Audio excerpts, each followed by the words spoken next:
All right, we're meeting with Brian Gillham also this afternoon, and Brian's been working for Zolla, Lieberman, and William Lieberman for how long? A little over 7 years. A little over 7 years. And you went to art school? Technically, yeah. What do you mean technically? You hung out there, the girls were cute, no, and you didn't take it? I went for art, but not to a specific art school. I graduated from Northeastern Illinois University. And were you an artist at the time? Yeah, I went for a degree in ceramics. And are you still making art? There's no time to do that anymore. So how long has it been since you made art? It's probably been about 5 years. So, all right, 7 years ago when you began working with William at Zolla Lieberman Gallery, you considered yourself an artist? Perhaps. Perhaps. Okay. And when you began working with William, you thought this was going to be a short-lived job and you were going to transition into something else, or you were going to do this for the rest of your life with William? No, I planned on it for as a long-term thing. And what was your role at the gallery when you began? I would say that I was a jack of all trades, which is something that has continued on. Working in a small business format, where you are where you're just one of a couple employees, you're required to do just about all of it. Right. You know, in a lot of aspects. So I started off in the gallery learning how to install shows, and to light shows, and to paint the walls and touch up and clean and do all that stuff. But I slowly transitioned into more elaborate tasks such as packing and crating and website update and things of that nature. Do you think about having your own gallery? It crosses my mind. It's sort of a tall task, and it's a dream, but it's not out of the realm of possibility. So, I don't know, do you compare notes with other people who work at other galleries? I've talked to other people, and as much as the tasks can be similar, they can be very different in the same aspect. I think one of the things that makes your role at Zolla Lieberman different is that you get into curating exhibits and participating in the selection of artists. I mean, I think a dealer is always prone to asking people he or she works with, what do you think of this person? I really like these. Do you?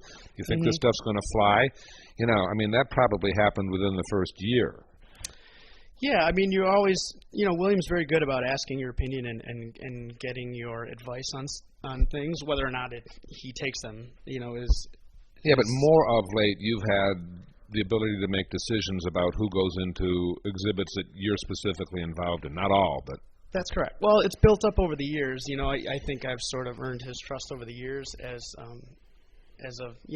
successful decisions over the years. So I've gotten more freedom that way. I'm not sure I want to go with questions. That one, Jason?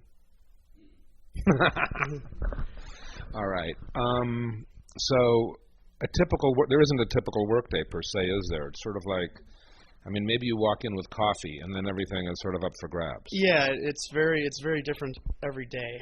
There's certain things that are very similar all the time, but as the realm of shows happens throughout the year, all the work is different. And one of my major roles is to install shows and to light shows. And every single piece in every single show is different, and down to the point of how artists decide to hang their work, what sort of light. What do you mean by that? How artists decide to hang their work? Well, if you've ever hung an artwork, a gallery show, you can know that artists choose very interesting ways to display their work. I mean, like wires or D-rings or cleats or nothing at all, or and a lot of that stuff gets taken for granted. I always tell people that I do a lot of the behind-the-scenes things where it comes in and it looks really nice on the gallery wall, but there was a week of preparation for that sort of stuff. And down to the paint that goes on the wall. We've been using the same paint color for years and years and years, and if it gets off a little bit, you can see the lights show the different tints in the wall. Do you let artists participate in the decision-making process of installing an exhibit? That's another thing that's completely up in the air, is that some artists want to choose everything, and some I have known for years who let me do it all by myself. So that can change from month to month. You know, when I had a gallery, my experience was that I would allow sculptors to participate in the installation decisions and not people who work two-dimensionally. And I found that painters and printmakers and drawers, you know, didn't think so much in three dimensions in the relationships. You know, I just remember an interesting story. I used to think that Bill Struve of Struve Gallery hung the most bad-looking exhibits. And, you know, it forced, and I always tried to hang really beautiful exhibits where everything had a nice dialogue with each other. And I realized over time that with William, it forced you to look at each individual painting by itself because the stuff next to it hurt. And as a result of which you would have a one-on-one relationship kind of like between you, the collector, viewer, and the artwork. Whereas for me, the whole show, I thought, looked gorgeous, you know, like the Rothko Chapel or something. But you didn't really have an individual relationship with the art, each individual work of art, so that people loved the exhibit, but they didn't necessarily buy as much art as I thought happened at Struve. What about you guys? What's the decision-making process in installing an exhibit? Well, we're very fortunate to have a very large space. So we're able to give each piece a large amount of room. So I think you can take both approaches. You can hang a beautiful show as a group, and then each painting is allowed to have its own space so you can enjoy each one individually. I do, you know, working there over the years, and you tend to be comfortable with the space, and right when a painting comes in the gallery, you know where it should go.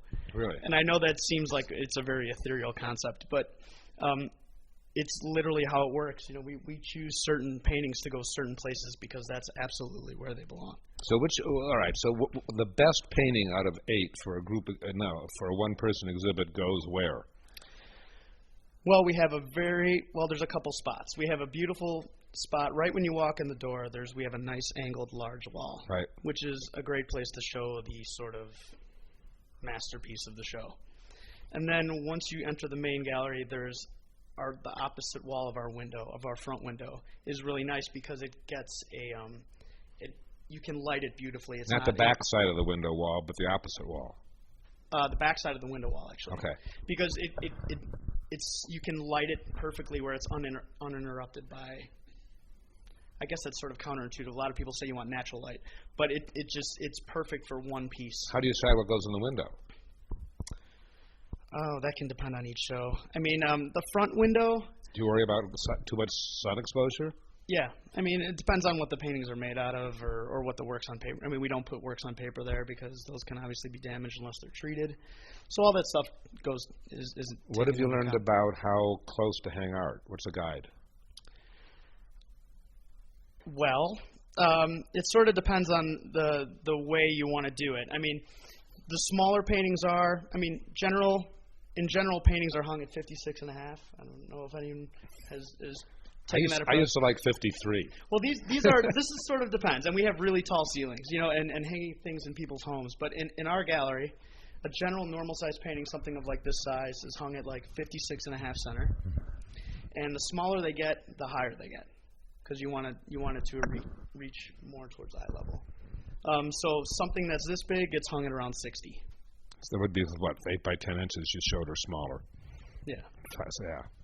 And this is all really technical and boring, I'm sure, but those are the sort of... No, I think it's really relevant for artists to know how high to hang stuff and how close to put stuff. And, all right, so you're doing a group exhibit. Do you tend to put, let's say you've got 3 works of art each by a number of different artists. Mm-hmm. Do you group those artists' work, or do you sprinkle them around so that no artist has their own work next to another piece of their own? We generally take the approach of hanging them together, just to avoid confusion, because there is so much work hung in our gallery that you can get lost very easily. So we tend to hang them together.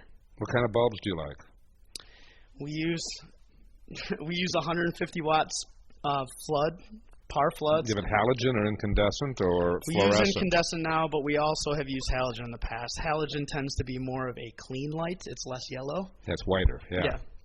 You know, and that gets you guys into the whole story about what humans are comfortable with lighting, which comes from artificial lighting was first cave fires, you know, and that would be sort of yellowish.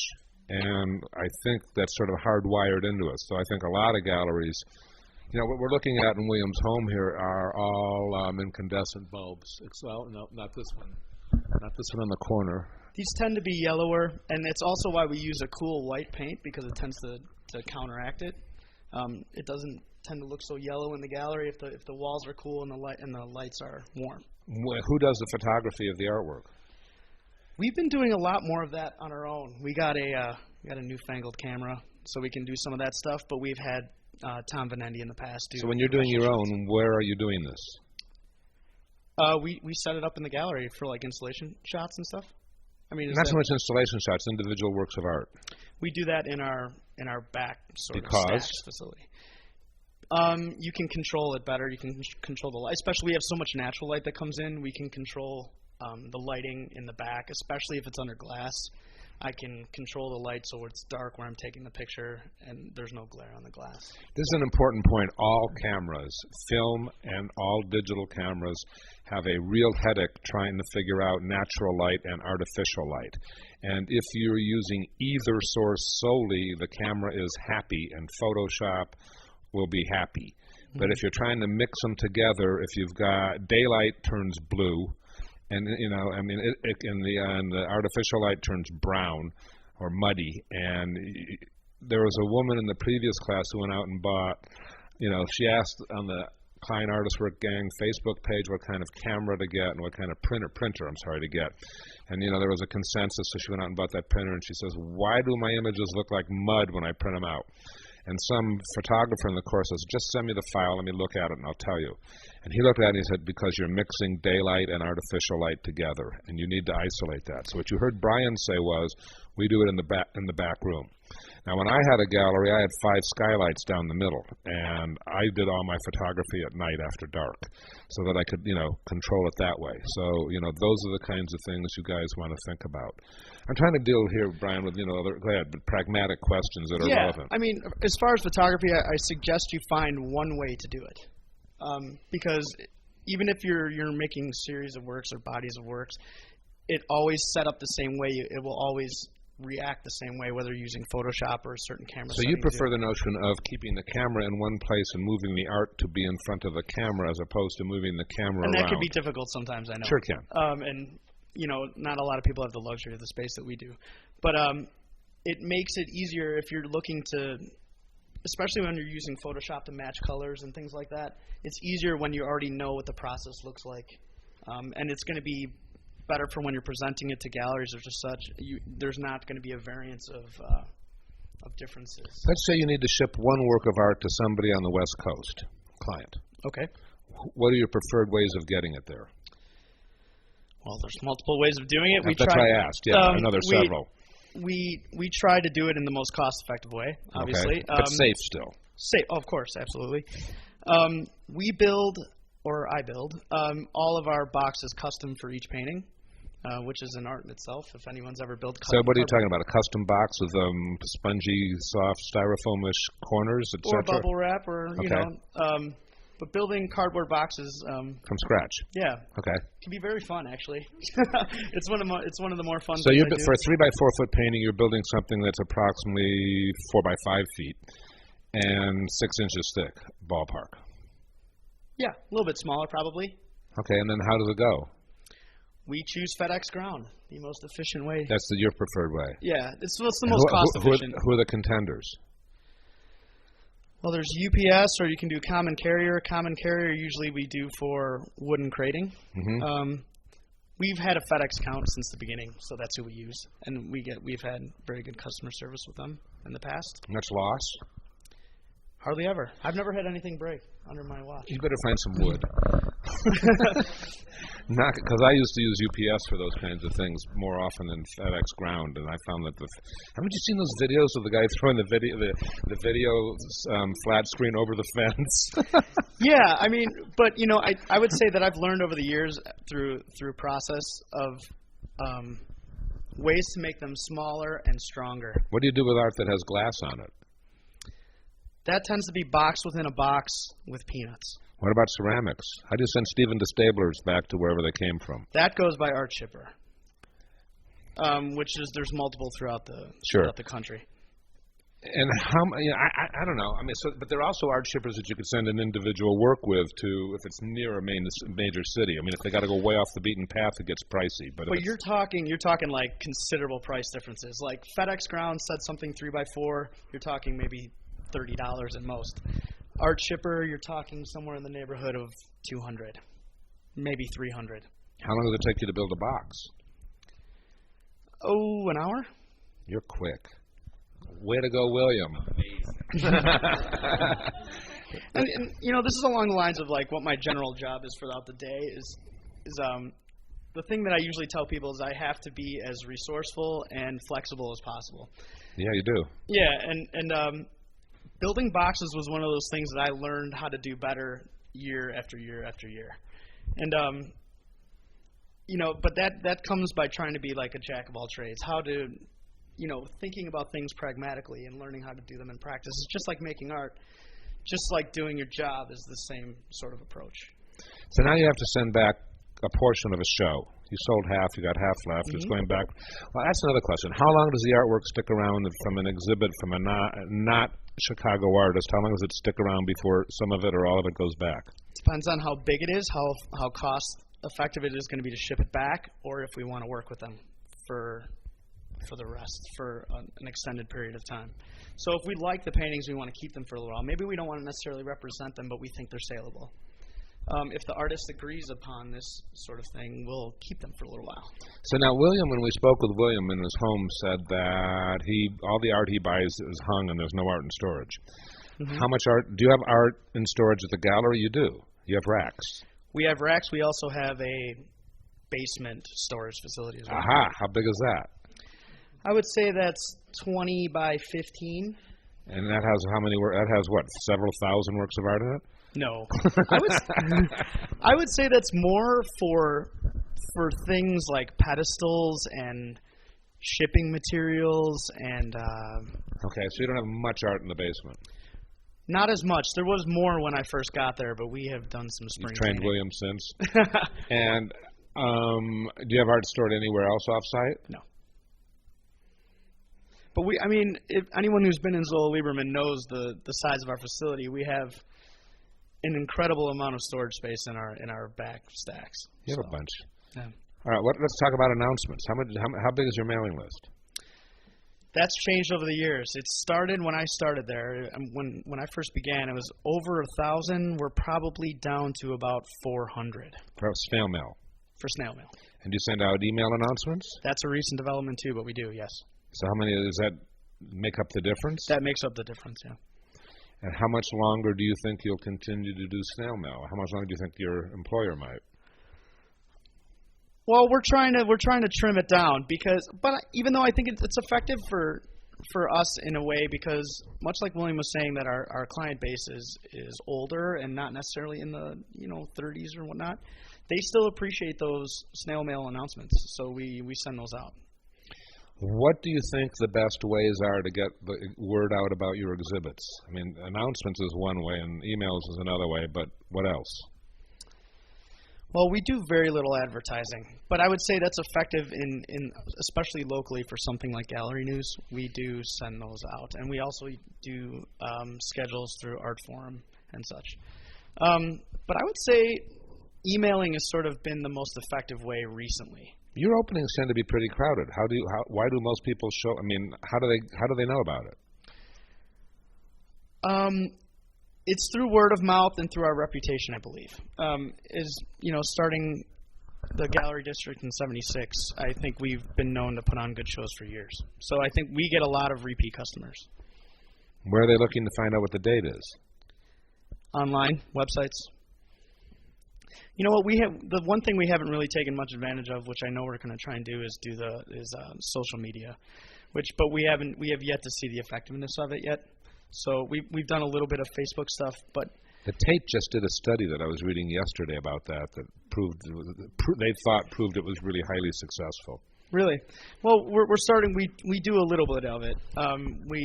We're looking to do more of it. I think it's very good for individual artists to branch out and to reach that audience. But for us, it's been more about our reputation, really. Do you do some of the selling?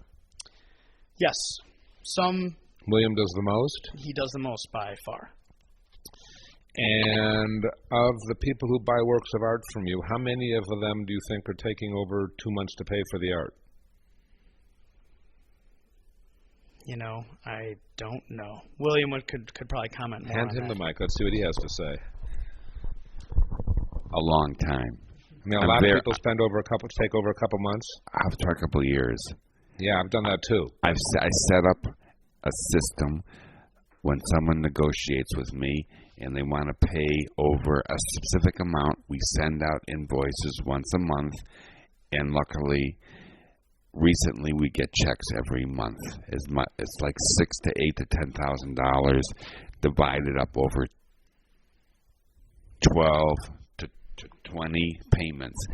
And it's nice psychologically to get a check coming in. I think so. I also think it's nice as a means of developing new relationships, because if those were sales that weren't going to happen, you know, then you're not building your collector base. Oh, we do. We try to make it. I would say Zolla Lieberman more than more than a considerable amount of galleries in the city try to make art accessible for a wide collector base. We try to take a lot of the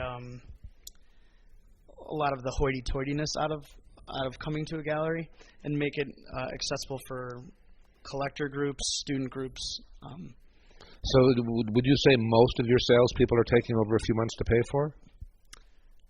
Yeah. And all right. So if they're doing, I mean, I would assume that a lot of people who pay at once get a discount. It's a very individual thing. I'm assuming, correct me if I'm wrong, that those who are taking, let's say, 6 months or more to pay for it don't get the discount. They do. They still get the discount. I would say on a majority, I mean, William could correct me, but I would say a majority of people get a discount in general because they ask for it. You know, especially if the repeat I used to collectors. advise people that they should ask for it because, you know, like I felt sorry for the 3 people a year who didn't.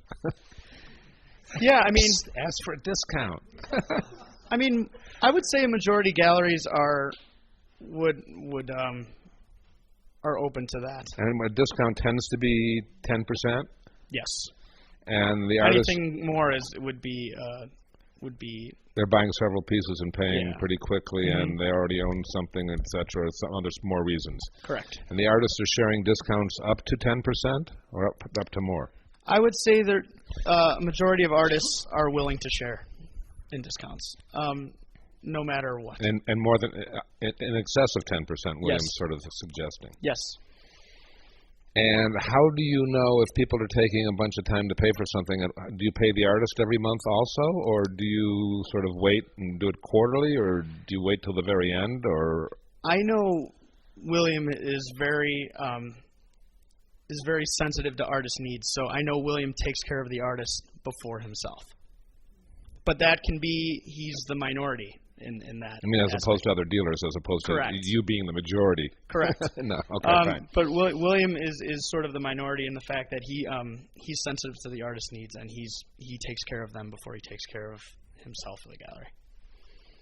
You know, as an aside, we last week we went to see Dan Berger, and I was trying to figure out other people to talk to, and I asked William other collectors that might make sense, and William sort of said talk to Brian, and Brian said, how about Dan Berger? Do you know him? And I said, oh, I do, but I wouldn't have thought of him. And so that, you know, it's kind of a tribute or credit to William that we went to Dan Berger's home, which was a really cool visit. Well, to you too. Yeah, I'm giving Brian more credit because William deferred to you, but you know, you can, nice employee. Reflect back to the boss. But no, I think it was, nice to both of you. But I think it's indicative of how, when you talk about the gallery being accessible, I think it's sort of like part of growing community and spinning goodwill and having people like you and therefore go, well, shit, I'd like to buy something from Brian. Yeah, I mean, it's as you know, it's a cutthroat business, and you got to try and find all the friends you can. So it's I try to be as helpful and as accessible as I can in all aspects. Cool. I'm going to pass this to Homo, who's got a hot question here.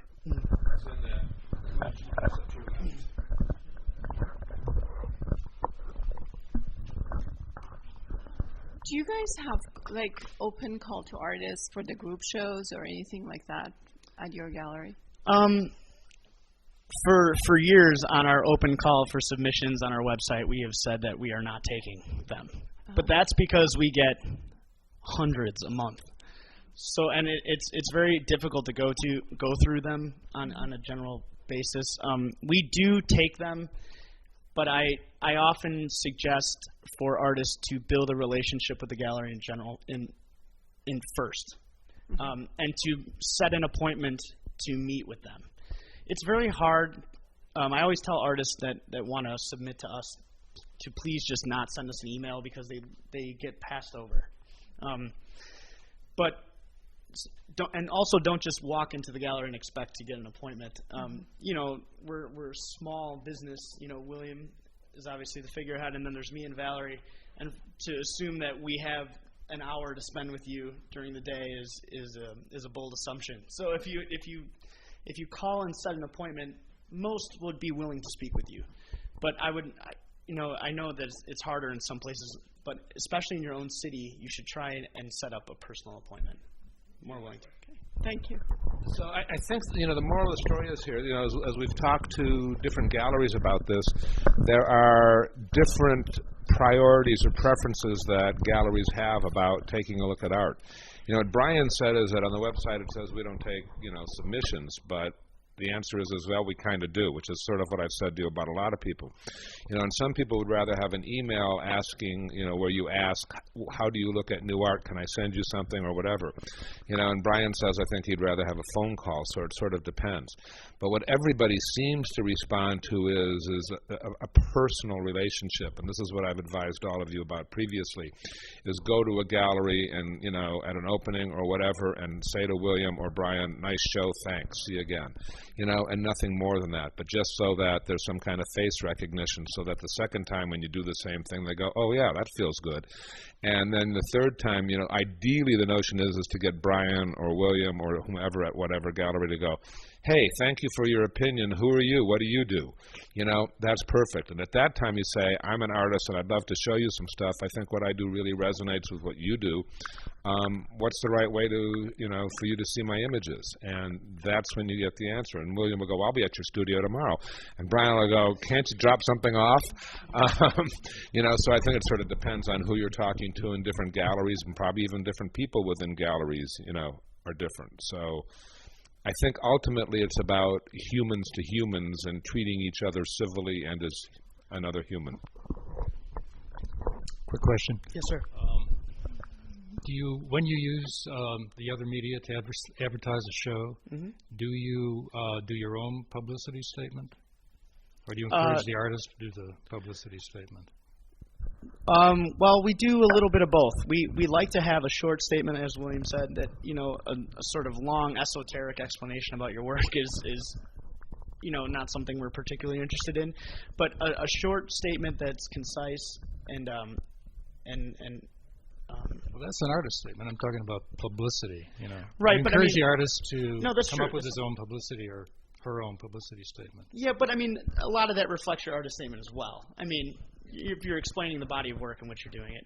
But we've also done them by ourselves as well. I guess press announcements have gone a little bit by the wayside. And the fact that magazines and writing about art is a thing that's evolving. So we've done short little statements, along with our like email blasts and such. But it can be both. Sometimes the artists want to do them themselves, but they've also had us do it as well. Okay, thanks. Anybody else? Here's one thing we just did for this past current exhibition. Maria Tomasula, who teaches at Notre Dame, printed a pamphlet. And I went through our mailing list, took the 120 museums that are listed on our mailing list, and we sent a personalized note to all of the curators or directors that I know through 36 years in the business, personalized, still telling them that Maria Tomasula has this show enjoy the artist statement, look at the pamphlet. It's a pamphlet. It's got 8 images, and I'm working on that.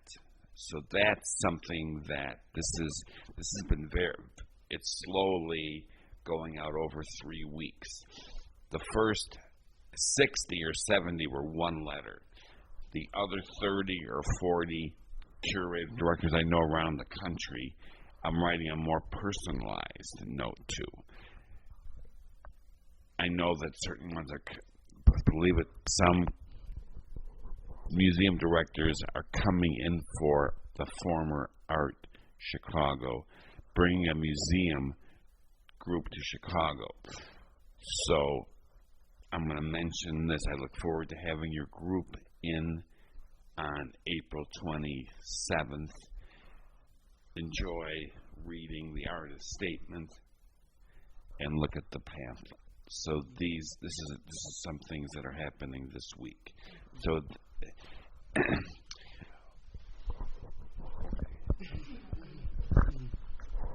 So Brian, of the sales that the gallery makes, are most of them, the vast majority, people who physically walk into the gallery and physically look at a work of art and verbally say, I like that? Can I buy it? It gets less and less and less each year. So that more and more of it's over the internet. Correct. And so what percentage of the sales, total numbers, you think are happening on the internet now? 70%. Are over the internet. Or the phone. Yeah, or we'll actually physically mail like glossy prints of something to somebody, but it happens because they've seen it online first or things like that. Do you think most of those people already have a familiarity with the artist and they've previously seen that artwork physically? I would say of that 70%, it's probably half. Am I right on that? Yeah. So that's interesting. So so that you are selling art off the website more than half. Physical walk-ins, yeah. Well, to a large extent, but I mean, I would be uncomfortable buying. I'm looking at a Suzanne de Remus. I want to see the physicality of it. I want to know how the paint is. I've seen at this point 100 Suzanne de Remus paintings. And there's a certain constancy, a consistency with what's going on, and I could buy one. But somebody could buy one of those thinking it's totally flat, and somebody else could buy one thinking it's got 3 inches of texture on it. And neither is the case. So I would say initial interest. I mean, I guess this is sort of a mixed question, but like initial interest probably comes from online, but then they'll want to see it in their home. So I think one thing that me and William are sort of unique in is that more than maybe other galleries that at least I know of, we are willing to take something to your house. I always felt that was really important when I had a gallery. My objective wasn't so much to sell it as it was to get it into the home. And I felt like once I got into the home, 95% of the time it didn't come back. Right. What do you do when somebody's not within driving distance? Well, we won't ship something unless there's at least a commitment to buy. That would be a very, very rare case if we did that. So the stuff you take to somebody's home, is it usually for the weekend? You take it on Friday and it's out of the show on Saturday, and then you need to go get it on Monday? Is that or we've even done, drive up, hang it, I'll see you in a couple hours, come back. I need to talk with my significant other, So we've done that where we went and got dinner and then had to come back, I remember taking 3 Jun Kaneko dongos out to somebody's house that must have weighed 75 pounds each or more. Mm-hmm. And they said, all right, I'll buy them. And then I had to take them all back to the gallery, to be in the show. So they went from being 75 pounds on the way out to 150 pounds each on the way back. And, it was totally worth it. But, I guess in this climate and economy, you have to take the extra step to make some of these things happen, and we've been willing to do that so far. You guys have more questions?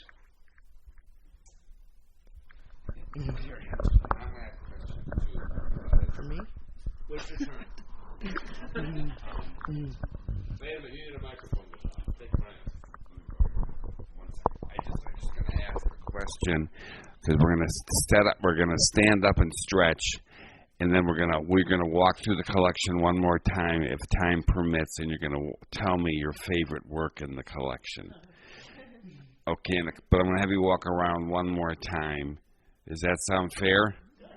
Okay, so hold on one second. Someone has a question. Melanie Parks. Brian, with the change of 70% of your sales starting to happen through internet, how does that change your communications with your patrons and your collectors? How do you share that with between you and Valerie and William? And are you communicating back online? Are you making those phone calls? And what do you find is most successful? We always try to take a more personal approach by making a phone call. Email can be so impersonal, and we find that it's more effective to physically talk to the person and explain the work. Although we do send, images and things like that. We also do like to send in the mail glossy photos. It tends to be a little bit more of you're putting more of an effort in. You're willing to take that extra step instead of having someone just click on something, say I don't like it, and that's it. Usually if they've got something in front of them to look through and to flip through, it's been more effective in our experience. I think that's decent advice for you guys extrapolating from what the gallery does to the kinds of things you might do, So I've often said to you, I hope you've heard of that, I think you should send, images, but, CD, but also send, like 5 or 6 hard copy images that are printed out pretty, because I think people still like to be able to, the tangibleness of holding that. So Brian, your gallery is, correct me, 3 people? You, yes. William, and Valerie? Mm-hmm. What's Valerie do? Valerie does a majority of the office work, such as Valerie does all the email communications. She does all the invoicing, and if we do printouts and things of that nature, she sets all that up. She prints them all out. You guys do your own printing of color images to get in there. Yeah. You're happy enough with the quality. Yeah, she does all the Photoshop work, all those things. That all the small, tiny little details that people don't like doing. Valerie does them all for us. All right, you guys, I'm done with questions. One thing I want to say is one nice thing that both of them type and write very well. So I can do a project, dictate an email to Valerie, dictate an email to Brian, and then go back to my desk and sit down and do other activities because I type so slowly. So it's very nice that both of them write well, and they're very polite, and they know how to communicate, which I'm really lucky for. So that's a really good thing, because every person deserves some attention who shows interest in work to buy. So, that's true, and by extension, when you walk into a gallery and the little person sitting behind the counter snubs you or doesn't, that's a real person. And those people are, some of them are going to grow up to have big grown-up galleries. And, but all people are people, and all people deserve to be treated with respect, and I don't know. I would hope Brian would know that I've treated you that way for 7 years. Absolutely, 100%. And thank you. I'll pay you. But I still feel that way, and I think that those people are influential. And if you walk into a gallery and you see somebody like Brian who works there, and you say something nice, and then you get to show your art to somebody in the gallery, and that person talks to, hey, Brian, what did you think? And that person was a schmuck. That's probably not what you want to have them say about you. And you want Brian to go, I kind of like the work, and the person seems fabulous. Well, then, okay, maybe we should give him a shot. The difference between succeeding and not succeeding, and perhaps hundreds of thousands of dollars and zero, could be, how you treated the not main person. Yeah, I guess my comment on that is it's a very insular community. Even though there's a lot of people who participate, there's very few major role players in the game, and it doesn't do you any good to burn any bridges. Even if you don't like the work that's shown in the gallery, the person who's the figurehead may jury a show that you're in sometime. So it doesn't do you any good to snub anybody in the business. The art world is teeny. Yeah. You know, I totally agree about not burning bridges, and there are plenty of people who have really pissed me off over the years that I now have really good relationships with, that I'm making money on. You know, so that, I mean, I know there's some people who go, oh, just tell everybody what the hell you think and the hell with them. I think it's, you know, being a little bit more polite is not a bad idea. Well, it's just like I said. I mean, someone's always going to be involved with who you're around. I mean, you know, William goes to the shows at the MFA. I mean, that might end up being one of your students at some point, or, you know, like the whole community is just so small that no matter who's involved, you're eventually going to see him at some point. Anybody got another question before we go? Okay, Sam here.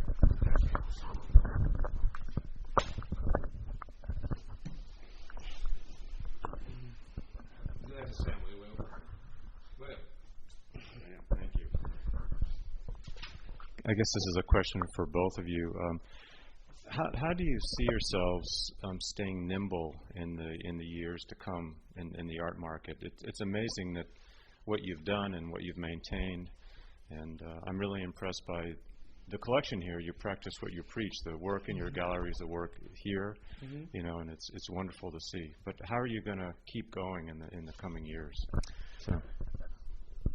Well, you know, William sort of touched on this earlier, is that we try to maintain, you know, a level of late career, mid-career, but I think it's being open to take on new things and being open to new ideas, you know, such as social media and things like that, which we're sort of getting started with. But you have to sort of adapt to the times as they happen. I think that's true in any business and anything that you do.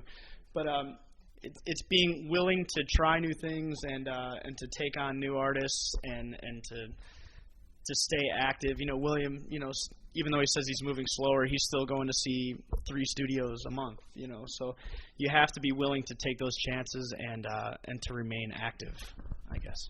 I think being involved in the art world keeps your mind young, you know, and with a younger mind, you're more available to change, innovation, and creativity. And I think you live longer. At least I feel like that. Are we all done? So, Brian, that was really cool. I really appreciate that. Thank you very much. You know, and asking you some pointed questions and some My pleasure. My pleasure. Thank you, guys. Thank you.